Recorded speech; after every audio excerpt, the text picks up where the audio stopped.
For what purpose does the gentleman from Texas seek recognition?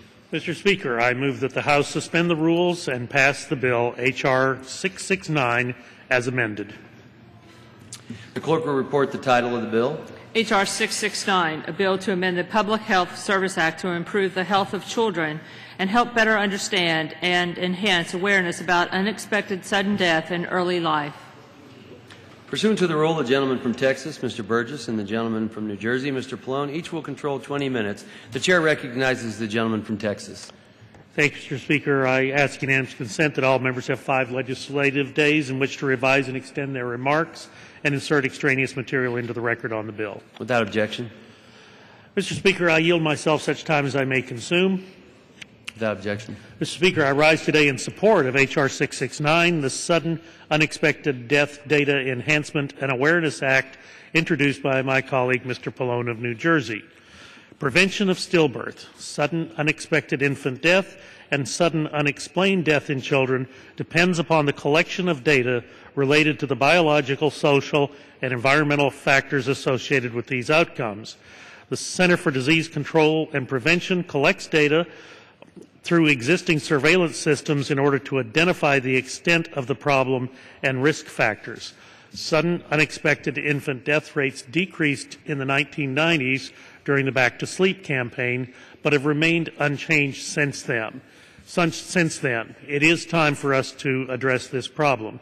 H.R. 669 authorizes activities at the Centers for Disease Control to help improve the understanding of stillbirth, sudden unexpected infant death, and sudden unexplained death in children by improving data collection, increasing surveillance strategies, and setting guidelines and protocols for death scene investigations. I ask my colleagues to support this important piece of legislation and reserve the balance of the time. The gentleman reserves. The gentleman from New Jersey is recognized. Thank you, Mr. Speaker, and I would yield myself such time as I may consume.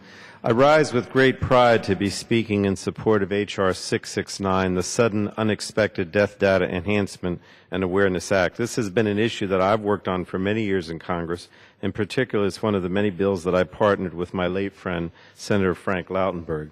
And I also want to thank Congressman Peter King as well, since he worked on this with me.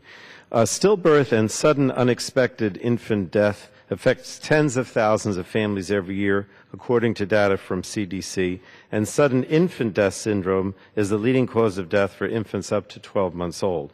Unfortunately, too many families in this country suffer these tragic events, but what makes matters even worse is their struggle with the process to help find answers. Currently, there is a lack of comprehensive, high-quality data to best understand why these events occur in the first place. The intent of the bill has always been to better utilize the federal government's activities in this area. Specifically, it would expand and standardize surveillance and data collection for stillbirth and sudden unexpected infant death and sudden unexplained death in childhood at the Centers for Disease Control and Prevention. In addition, it would improve the development of standard protocols for use in death scene investigations and autopsies surrounding these deaths, and also allow the Secretary of HHS to conduct training activities regarding these protocols. The bill also requires CDC in consultation with NIH to submit a report to Congress on current activities related to stillbirth, SUID, and SUDC, and evaluate the possibility of expanding programs related to SUDC specifically. Let me close, Mr. Speaker, by personally thanking Laura Crandall, co-founder and co-director of the CJ Foundation's SUDC program. This issue hits close to home for Laura, but in the face of tragedy, she decided to work to help others who also suffered.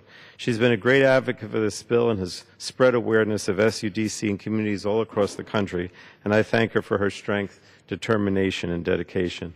Mr. Speaker, this bill isn't everything I think the CDC can be doing to address the needs of families across the country, but it represents a critical step on a very tragic issue that deserves our attention. I urge my colleagues to support its passage. Thank you.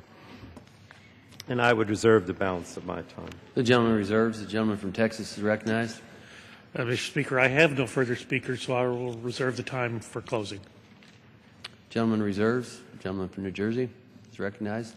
Mr. Speaker, I would yield the balance of my time and again urge passage.